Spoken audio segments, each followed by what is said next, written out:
Hi, my name is Dan Schmidt, and I'm the CEO and co founder of DoubleLoop. When you're building a startup, there's nothing more important than your ability to learn. As an experiment, in this video, we're going to share what we're learning building DoubleLoop. It feels scary, but we're going to allow ourselves to be vulnerable and talk about what's going well and also where we're struggling. And to make things really meta, we're using DoubleLoop as our tool to frame this process. We're lucky to have John Cutler as an investor and advisor. He's probably the best person on the planet to facilitate this session. Please give it a watch and let us know what you think. How's it going?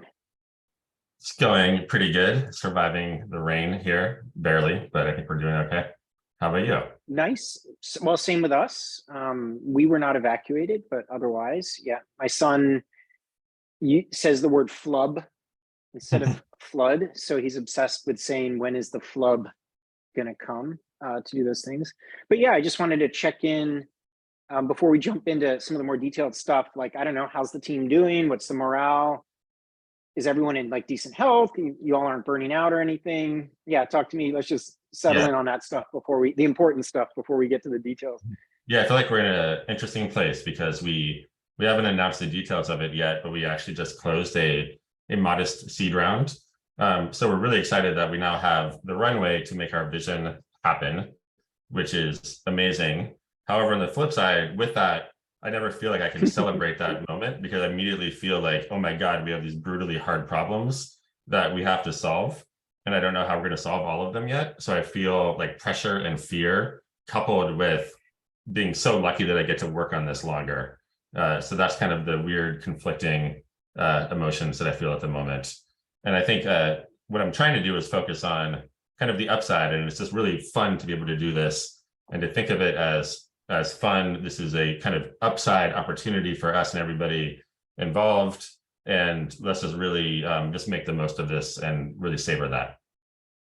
Cool. Everyone like healthy. That's also important. No one's like burning out or anything like that. Yeah, I mean, I think it'd be interesting to have the rest of my team kind of speak for themselves on that one. I think for me, like the sort of linchpin is sleep, and that's the part that I need to work on.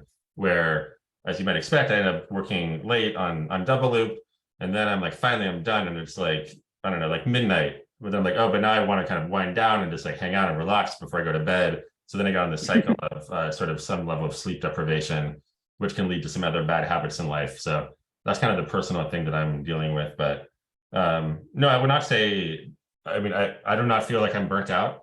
I feel like rejuvenated, I would say. Like the holidays were a good time to sort of reset and to take a step back. And I'm just super fired up to figure out these puzzles that we have to figure out. Cool. So I think a good tactic here is for us to just rewind maybe 6 weeks ago. I think that would be about right, or a month, or whenever he feels like the appropriate amount. And what I really want to do is kind of explore the world as you saw it 8 weeks ago. I think that that's usually a helpful exercise. So maybe we could revisit the map at the time that you had there, what metrics you were working on, what goals you were working on, what were some of the assumptions. But yeah, maybe you can just like rewind to 6 to 8 weeks ago and just talk us through where you were at that moment. Yes, I think I love that idea of looking at what our map looked like. So we had a different map than we do today that really showed how we were thinking about the business. The way that I would critique it now is it felt like we were proving a lot of the building blocks, but we weren't really thinking holistically enough around what we were trying to do. So you can kind of zoom in here. Our North Star metric at the time was companies with map strategies. I think that coming into 2022, we were actually skeptical. Would people really map their strategies in this tool? And every time somebody would just drag these flowchart shapes around, we would be like, oh my God, they're doing it. And we just wanted to really lean into getting people to map their strategies. The issue with this metric, though, is it does not mean that they're necessarily getting that much value from the tool by doing it. Like maybe they come into the tool, they have a good hour mapping their strategies, or even just like 20 minutes doing it. Doesn't mean that they're going to be a sticky, happy, loyal customer. I think it's also worth, or sorry, you can interrupt me with any reflections on that. No, I'm following. I'm tracking. Yep. But then we have what are the input metrics that are going into it? I would say a big one that we were focused on is strategic mapping. So that was just people kind of interacting with the flowchart shapes as a proxy for like engagement. I think we were able to pretty much feel confident that people, they were doing that. So we kind of proved that main thing. But then the rest of it is a little bit tenuous, where we have an input metric, which is metric data points. So the whole idea is to want to connect your map to your data sources. But I don't actually think it makes sense that this is really input into mapping your strategy. It's almost like the other way around, where it's like after you map your strategy, then you might want to connect your data sources.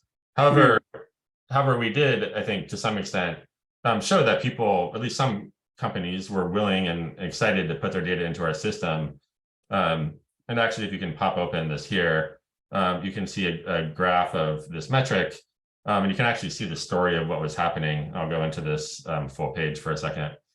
So you can see these like little spikes. And for example, here's when we added our Redshift and Postgres integration, we got a spike of data coming through. So I think we did some validation on, okay, we can add a new integration and we can see more data coming through. But again, we weren't necessarily focused enough on how do we get companies all the way to that point of mapping a strategy and being data connected. And I think the last thing I'll point out here is all of these on the right are the metrics that we were focused on. Here's the actual work that we were doing to move those metrics. So for example, we were able to like add integrations and then see the amount of data we're collecting go up, which is good. We were able to like, take feedback from our design partners, improve the product. We were able to improve our mapping tool and then, get more people doing mappings. And then a bunch of activity around marketing. And like, this is actually tracking like every tweet that we do comes into this node here. And we were able to actually like, I don't know, compared to the previous year, increase our marketing traffic.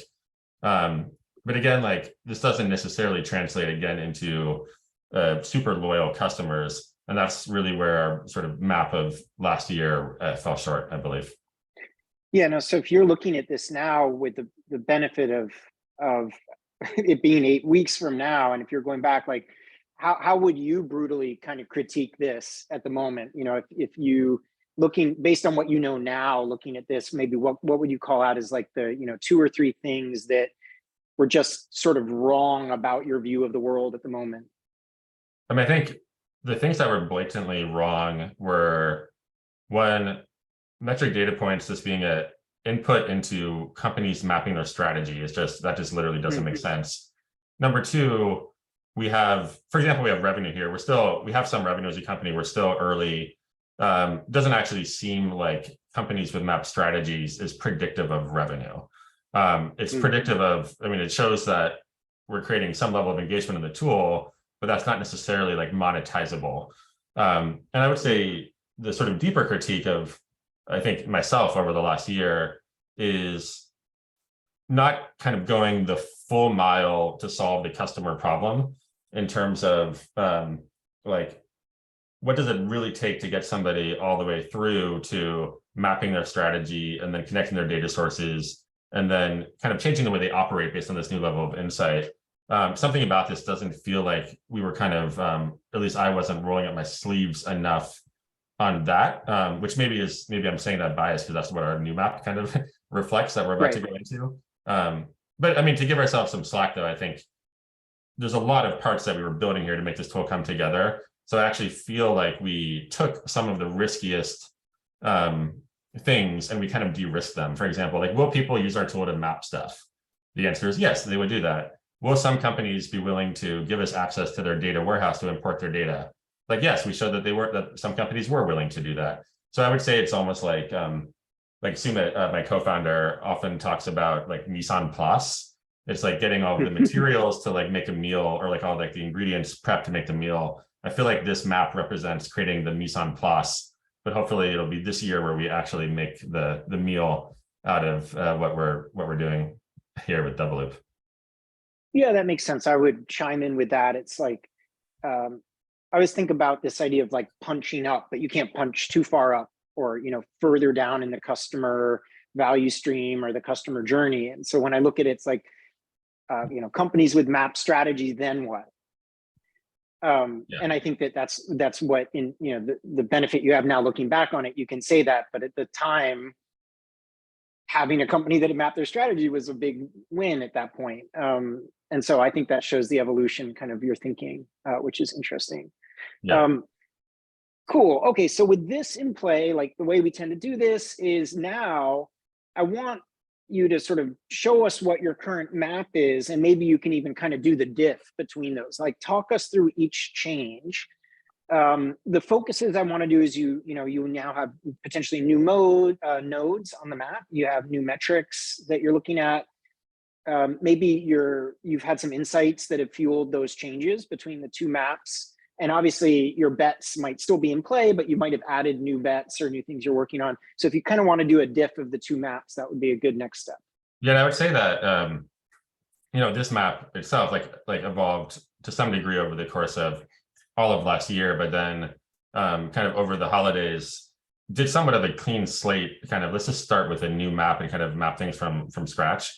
So I'll go over to the new map here. I think one of the things that we're embracing is also just complexity and not feeling like these maps need to be really simple. So I think we could talk about the diff, but let me just start by kind of orienting around what this map is. So our North Star here is now companies with data connected custom maps. So that might sound a little bit wonky. You probably know what it is because we've had conversations like this before, but it's basically companies that are mapping their strategy and then connecting it to their data sources, so that they get this full DoubleLoop thing where they got their strategy, they got their business drivers, but they can test their assumptions with actual real data coming through and get regular like Slack reports that are showing them their performance. So I'm feeling like this North Star compared to companies with map strategies, it's way harder to grow, where that other metric, we could just pump people into it and grow it up. Yeah. This one, you can see that we now have, this actually is undercounting a bit because we didn't fully backfill our data from segment to Postgres, but I won't bore you with that.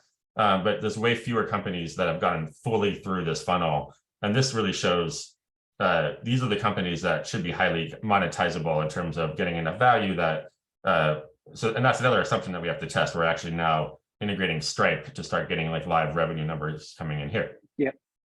So then we have the inputs. So the main inputs into it are kind of pretty logical, like how many companies have connected their data warehouse, how many companies have customized their maps, and then how many companies have connected their work streams or bets, and that's coming in from tools like Jira and that kind of thing. So I think those are a pretty logical set of inputs. Really, really hard to get those metrics. Like this metric here is really straightforward. Like if you connected like Redshift or Snowflake or BigQuery, really easy for us to record, know when that happened. Measuring what does it mean for somebody to customize their maps was actually a big endeavor in terms of like, how do we really know what it means? We eventually ended up using like how many metrics did they kind of update in the tool, and that became our proxy for that. Then if you go like the next level down, you can kind of see some pretty kind of clear sort of drivers of that, which is we're getting this number of new organizations requesting access to DoubleLoop. And then a percent of them are, like a rate of them are connecting the data warehouse, customizing their maps, and then connecting to their work streams. And I think, honestly, before in our last map, I wasn't learning that much from the data. It was more kind of like, it was almost felt like they were all lagging indicators. That was like business health kind of metrics. Here, I actually can see the sort of the real leverage points in the system. And actually, we just spent the last like 2 weeks getting this data right. And it was really hard to do. But now that we did it, I feel a lot more at ease with the world because I feel like I know where we stand. So you can see like over the past like 6 weeks, like 4% of companies that have come into the tool have actually connected their data warehouse. And then we're doing better on customizing maps, unless we're being too lenient with what that means to customize a map. But according to our current definition, around 40% of people over the last 6 weeks that come in have customized their maps. So that really, I think, shows where we are. It's like the main thing we need to do is convert more people into connecting their data warehouse. And this shows it really, really clearly, I would say. And then I think we also have room to improve the rate of map customization. But that's, we're doing a little bit better there, and it would make sen's because it's a lot easier. It's a lightweight action compared to connecting your data warehouse. And then the last one here is connecting your work streams, which I would describe as a nascent part of our vision, where we believe the power is to have your work and your metrics in one place. The tool, we need to do some work to like make that really clear. So therefore, these numbers are a bit, it's not a big focus, but it's more something that we want to drive towards over the next several months. Cool. So one thing before jumping into the various bets that you have, if you could just like scan down those inputs before we get to the work streams and before you sort of talk about, actually you sort of have done that in that second row, which is good. So you almost have like 2 levels of bets. Do you want to like walk through that? I basically wanted you to go down through those actionable inputs and say, our key leverage point at the moment is this, our assumptions are this, that's why we're going to try this. So if you want to work through that. Yeah, so I think one of the things that we're working on this year is to not just jump to building things quite as quickly as we did last year, and to kind of validate things more through like validate the positioning, almost like a little bit more of a marketing first approach to what we're doing, where I think currently we're a team of myself with a product management background and engineers primarily. So our default mode is to start building. And this is something that we're really trying to check this year.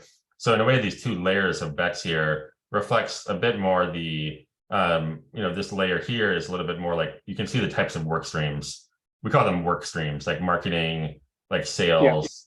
And then the ones on this level are more like, well, what is the work that needs to happen in the product to basically facilitate those bets?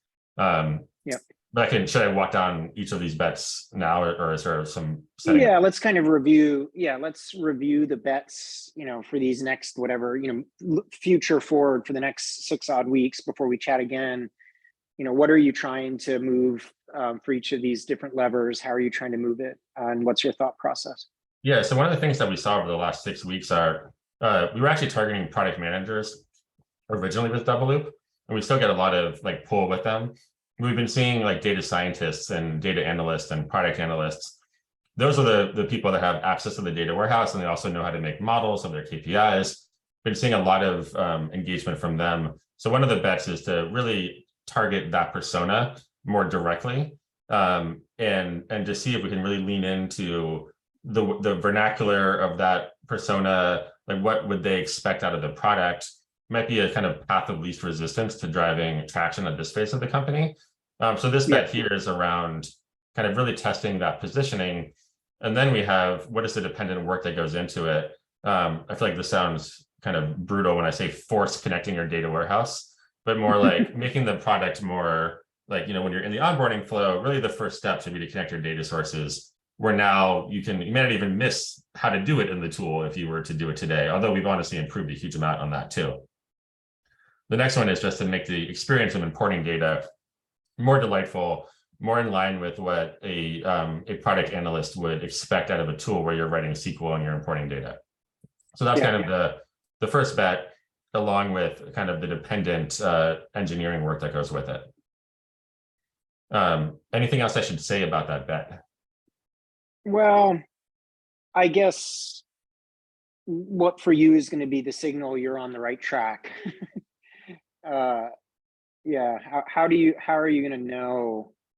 Is it when rate of companies who connect their data warehouse goes up, I guess? Yeah, so I think the theory of how the tool works and how we're thinking about things is that the input metric for it is rate of companies who connect their data warehouse, or indirectly just total number of companies that connect their data warehouse. So it seems like it's pretty clear signal, like this metric should go up and we should get more companies with connected data warehouses. Got it. So the hypothesis generally here is, and I mean, I can cheat because you and I have spoken about it, but the hypothesis is generally DoubleLoop promises a lot of things to a lot of people, and people get very intrigued and like playing around. But ultimately, some people have the chops to like get the data connected. And if you can both target those people, so they're familiar with what you're doing, and at least let them know very early on that they can connect different data sources that they may be more likely to have the keys to the kingdom for, then they're going to get sort of like faster time to value, faster aha moment of seeing these maps in play. Is that a good summary? Yeah, exactly. And I think no matter what even if the first person that signs up for DoubleLoop as a product manager, some product managers have the ability to do that. Like we've seen several cases of that. A lot of them don't. So they end up having to bring in that persona to the product anyway. Right. So no matter what, like roads go through this persona. But I think what could be a really great opportunity for us is just to go directly to them and have a less complicated sales process of first, bringing on the product manager and then bringing on the data person. Let's just go straight to the person who actually they love. I mean, a lot of signal shows that they get huge amounts of value from the tool themselves, and we just want to lean into that. Yeah, awesome. Okay. This next one is funny because it's actually literally what we're doing right now, which is actually this has been one of my sort of fantasies of starting a company, which is actually like building in public, but actually being really sort of vulnerable with what we're learning as we go. So this is one of the bets right now, and I don't know how much I should elaborate on it without being awkwardly self-reflective during the call. So maybe I can. Maybe we skip this one and people can fill in the blanks. Yeah, I think it's good. So anyway, yeah, this is a bet of some kind. Here, I can share a little bit. What then maybe you can jump in with a little bit. Is that I think that the area of interest at this moment is, although people aspirationally want to create these trees and may have seen people talk about them or may have used things like this in the company, they're not quite sure how these things would fit into the day-to-day workflows of product teams. Yet, as we can see from this video, it's like a pretty natural way to have a conversation as we go through. So I think part of the learning videos is like, people might even do things similar to this in their company, but might not be realizing that they're sort of implicitly walking the tree, different ideas.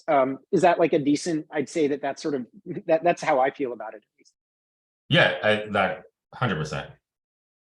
Yeah, a chance to really just demonstrate how this way of working actually works. Yep. Cool. So Let's talk through the next one. So the next one is, currently DoubleLoop works great if you have an idea of how to model your business. What is harder for people that have less experience doing that. And we actually launched a feature called Playbooks, which was supposed to help with that, generate a lot of interest, but still people struggle to customize their maps for their business. So this here is us rolling up our sleeves and actually primarily me working hands-on with companies to help them map their business drivers, which is actually a really great learning experience for me too, because I feel like I've done a lot of theorizing about how it should work. I don't think I have enough hands-on experience really doing it, like especially not compared to like you, for example, or other people that are just really deep into it. So this is a testing. Can we really help people do this in a hands-on way that then and then helps us figure out like what is the education we build into the product, what is the kind of recommendations, and like, do we build a metric dictionary or driver dictionary? Do we use like AI to suggest input metrics? So this is really paving the way for all of that. It also kind of opens up the door for like a pro services model, which is another kind of monetization method. So this is actually the one that I feel like is us like really figuring out how to do this and not being, we talk to our customers now, we have a Slack community, we get feedback, but we're not in the nitty gritty to like really make this work. And as I've learned myself over the last couple of weeks of making this map, it's like really hard to like do metrics. And we want to provide value to companies that are doing it and like feel that pain with them and help them solve it. Nice. How do we make sure you don't turn into a consulting company with that one? Yeah, so that is I think that would be like, probably if an investor was listening to this conversation, they'd be like, oh, great, they're going to be a services business or whatever. So operationalizing your strategy and your metrics is really where the value is here. So, I mean, it's true, like there's a lot of consultants out there that could kind of come in and they could help you build a map of business drivers.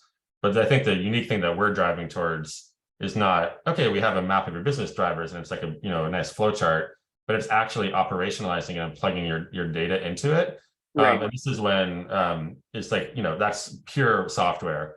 And then secondly, like as I'm going through and helping companies map their strategies, and I just had one of my first sessions today, I'm actually building out educational materials as I go. Like I'm building playbooks, I'm building a bunch of like ChatGPT prompts that we can then use to like add into our software.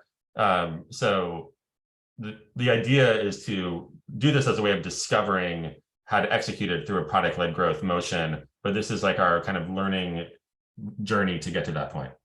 Yeah, that makes sense. And it seems like, I think one other bet or, hypothesis I at least have with this is that, if you go and say to a bunch of people, hey, we'll get you going for free, we found out that you actually got inundated with that. You weren't really able to provide like good personalized service to those particular people. So this is at least creating some skin in the game for people. And so this will be super interesting.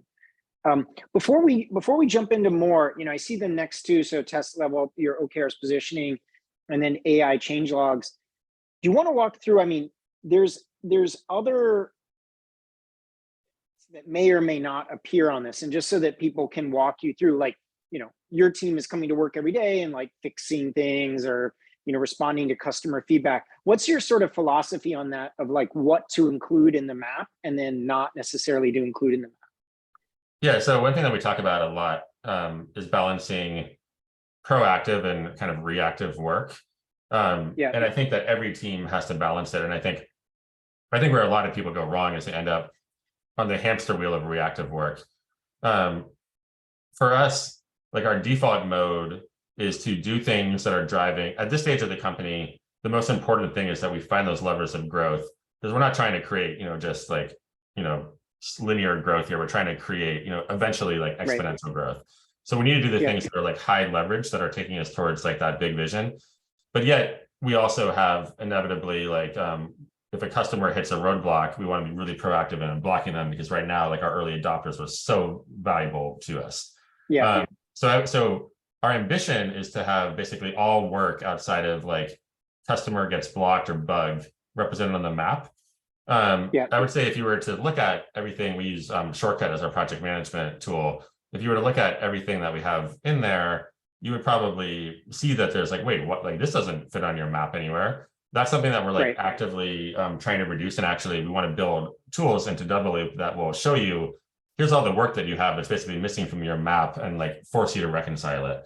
Got it. So, I mean, did that sufficiently answer your question? Yeah. And I was just so I was just also, for the benefit of people watching, to kind of get context, that they might say like, I'm guessing that today you fixed a bunch of things that customers were talking about, like any startup. And so this is actually just providing that context for them, that this is not necessarily like all inclusive, but you're doing your best to make sure things map up. And by the way, this actually is not our only map, not to blow our minds here. Like we have another one that is more kind of dives deep into like our pricing model, so you can see kind of where people are in terms of different pricing plans. I know that like Sumit and Mike are working on another map that reflects more just like an engineering, like health kind of world. So there's not necessarily like one map to rule them all. Although and I think actually one thing we're also really excited about is to do what we call fractal maps, which is to have maps that can kind of connect to other maps. So you can still have your meta narrative for the company, but give each more, area of what you're doing space to breathe on its own map. I think there's some interest. I'm looking forward to see what other companies do with that. Like to what extent, like some people also are doing interesting things, like have a complicated map that you use like for your research purposes, but then when you're sharing more broadly with other people, like do a simpler version of it. So it's not, this one map is not supposed to be the be all end all of everything. Yeah, and I mean, what I'm seeing here too is that you could easily tell a very quick story with this as well. Like right now we're focusing on increasing the number of, companies with data connected custom maps, and like the key levers there are them like connecting their data warehouse, then actually doing the maps, and then, connecting their work. And then here's the sort of like the opportunity level we might call, or like, whatever bet level you're talking about or something connected to that. So this is like pretty good for this type of overview. Cool. Yeah, I wanted to just make sure we covered that. If you want to walk through, there's that final, you have a final layer of bets, I think, to the left of that, if you just wanted to quickly go through those for us. The ones over here. Yes, I think I already talked about these two as being kind of dependent for this one. So this is one of the things that we kind of oscillate on in terms of should we do this now or should we not do this now is actually you wrote a great blog post. I think it was called A Roadmap Full of Bets. And that's really how we see visualizing your work within the context of the maps, where the whole idea is this is not just metrics. This is like the work that you're doing. So for example, like now we're just illustrate what that bet is. We're doing things like showing you like how much activity has happened in this bet over the last, but what we want to do is actually show it to be more like, here's what's in progress, here's what's planned, here's what's been done. And more feel like this is going to be a visualization of, I mean, you could call it a roadmap of what we're doing. So there's some work there that we want to do to facilitate that. So I want to get a lot of feedback on that. For this one, encourage qualitative maps. So we've already made some strides here where I think if you looked at the tool 6 weeks ago, you would have felt uncomfortable adding anything that wasn't an actual metric here. Now you can see that you can have things that aren't necessarily metrics. One thing that I've been really interested in is the difference between a driver tree and a KPI tree, where almost before you map your metrics, it makes sense to map your business drivers independent of how you're going to measure it. Like, you know that if you increase customer satisfaction, that increases product market fit, which grows revenue. And then you can figure out, well, how do I measure all of these things? And I think now it feels a little bit like we're missing a layer there in terms of its metrics only. It's like a good way for mapping KPIs, but not for that first layer of mapping your drivers. So that's just one thing that we want to do to really allow this to really properly mirror the mental model of somebody that's like really trying to figure this out and not kind of rush you to this measure everything mindset, which I think our tool does today to some degree. Nice. Okay, so we've got a good review of this. Now I'm going to ask you to put some stakes in the ground, I guess, so that we can come back and revisit this in 6 weeks to do these things. So I guess the first thing I would ask is, you're scanning this map.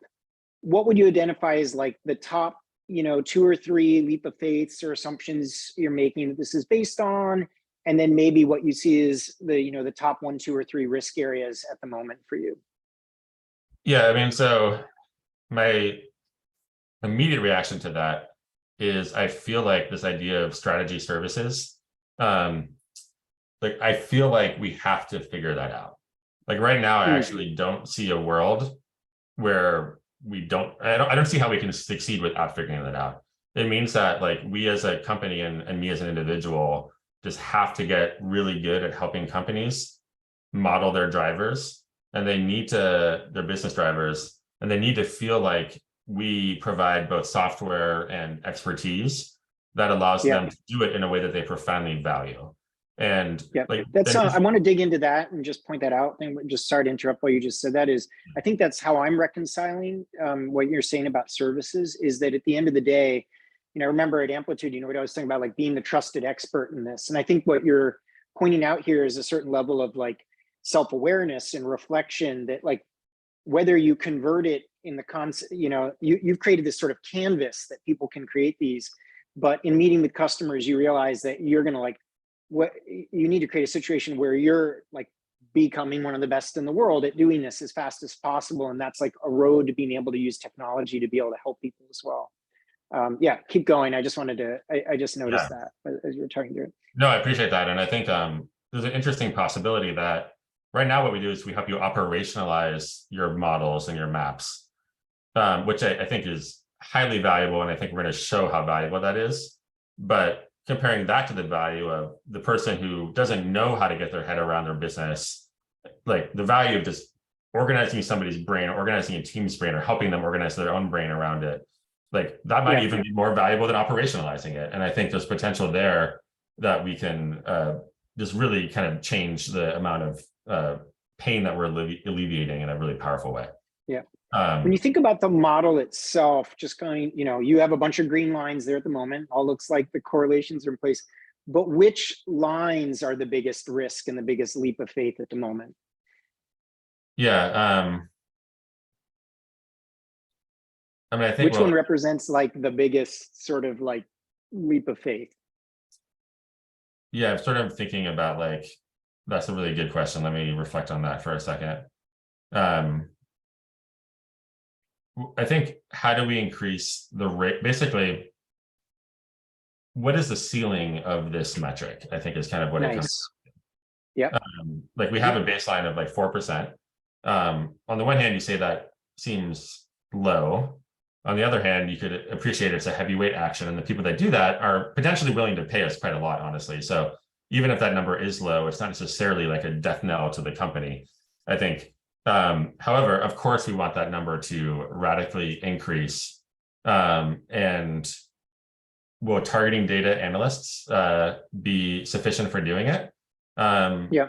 They might be like, okay, well, sure, I'll do it if I can convince, my whole leadership team, and then I'll do it, which then becomes a more complicated sell to that group. So I would say, can we influence this metric? And currently, this is our kind of our best tactic to do it. And I would say it's also a leap of faith, because I myself am not a product analyst per se. Like, I've been a product manager my entire career. It's a persona that I would say that I've been adjacent to, but I'm still heavily learning about. So I would say that also makes it riskier, because I'm slightly a fish out of water in exploring that. Right.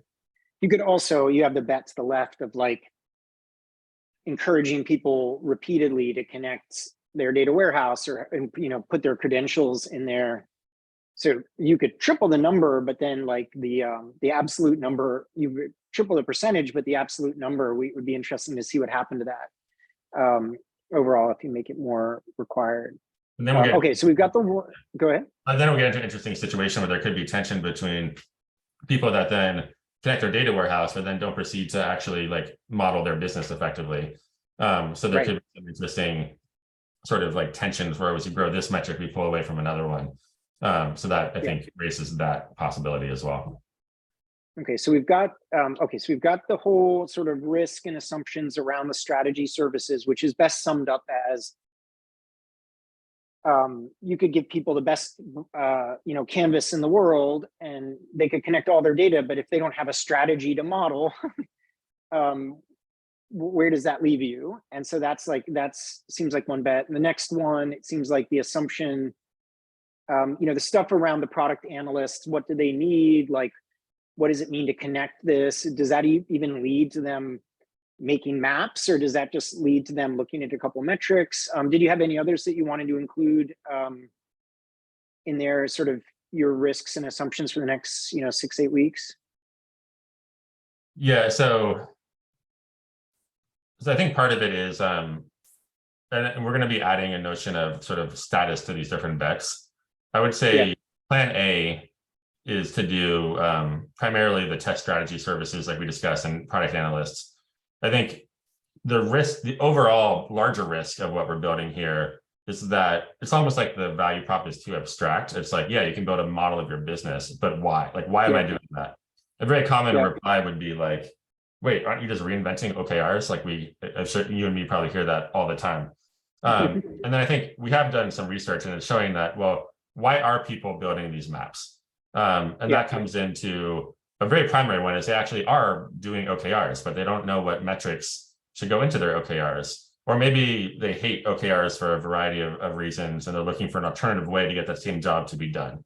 So I think the meta risk is that, like the data connected trees and graphs is just a little bit not tied enough to a job to be done.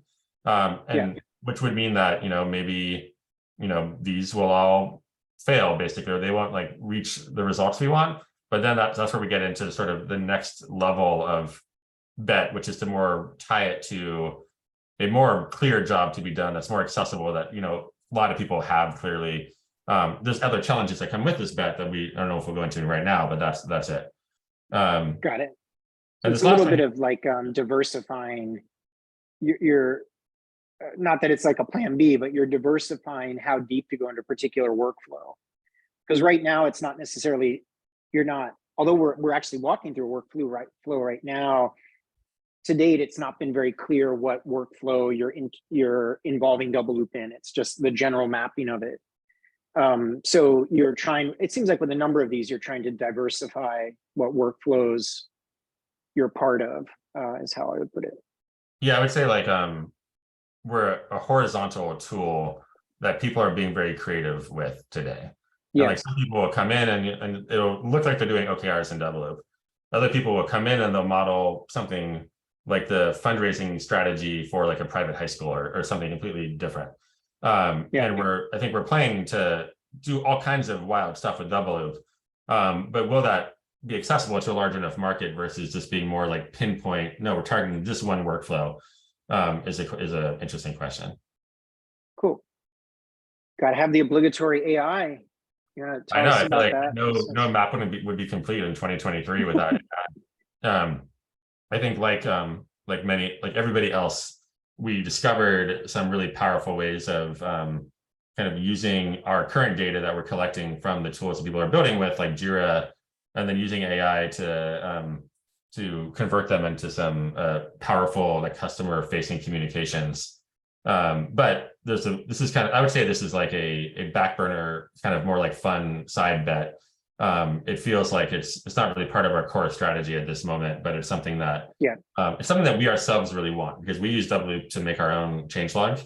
And it would actually save us a lot of time. I'm actually using ChatGPT a lot of the time and doing it just to save myself time. So it's kind of coming out of our own dog food, I guess you could say, but not part of our core strategy. Nice. Cool. So maybe in the last 2 minutes to wrap up, let's get to the nitty gritty of like goals. So what I'm looking for here is to point to the metric on the map and say, I think that the next 6 to 8 weeks, our goal is to take it from here to there. And this is as much about you deciding, really where to focus your energy, but then also to get better at making goals, because that's a hard thing to do. Yeah, so I think that I've always struggled personally with time-based goals on metrics, especially ones where you have limited history of working with that metric, because then you haven't like tinkered with it, played with it, like poked it enough to understand where it goes. Where I've seen other companies, do a great job at that, where they like have a team and it's like their job is to move this metric, and maybe their CFO like this creates like the goal, and then they do it, and it actually can work really, really well. Like I want to say I want to increase this metric here. If I were to almost play devil's advocate to it, I would be like, if we got a huge, let's say like we were on, got a lot of PR one day, we'd get a bunch of unqualified people that would sign up. So like there would have to be another layer of, I guess what it comes down to is at the end of the day, like we need this metric to go up. It's strongly correlated with this metric.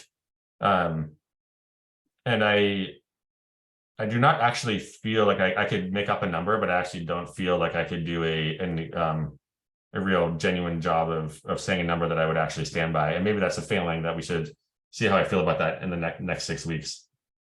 It sounds like one of the things you're dealing with is that, this is the first pass at this input tree, this particular tree for this. And so you're almost in the testing phase of a lot of the relationships between these things. Like if someone said right now, so just scroll into your companies with data connected custom maps, if you said, oh, in the next, 6 weeks, we're going to quadruple that number. Certainly that would be interesting. It could be a goal for your team to be able to do it. Whether the actionable inputs that you were focusing on were really what was driving that versus something else, like that would be the question. So if you're going to even just set a qualitative goal or two for the next like 6 weeks. Actually, let me say, I actually want to add one thing to what you just said right there, which is in a way, like the goal of the company right now is to figure out what those levers are and to make them more predictable. And when we do that, for example, we'll be able to hire the perfect person that'll be perfect at optimizing this one metric that we know will then lead to X, which will then lead to like money. So I would say it's almost like getting to the point where we can do what you described is actually like the real goal. I would say the qualitative goal that I have is me working directly with companies and having those companies just like love the experience doing it and like want to use our software and do recurring sessions with me or with us around checking in on basically almost doing what we're doing today, but doing it with the companies that are signing up for DoubleLoop, and helping people go from not having a map like this at all to having one, plugging in their data, and me doing this like with them in a way that hopefully they will really that's like the main thing that I'm trying to accomplish, and that's over the next 6 weeks. Cool. All right, how many sessions are you going to do? So I already have around 6 on calendar as of now, but I think if I feeling like those are going pretty well, then I'm going to get even more aggressive with it. So I'm kind of just getting my feet wet stage, and then gonna unless something happens that completely discourages me from wanting to proceed with it, gonna really commit to this as a sort of ride or die thing to be working on. Right. Just keep iterating. The next 6 weeks is like Dan, triple his awareness of like the nitty gritty of what it takes to create these for diverse sets of companies. And then the next one is like lower friction for product analysts to connect their data, and then see if maybe more explicit targeting of those analysts is sort of a way to explain what the product could do for them or get them going more quickly. Yeah, that's a good summary. Cool. All right. Well, we'll chat again in 6 weeks, and good luck. All right. Thank you, John. This was very fun. Yep.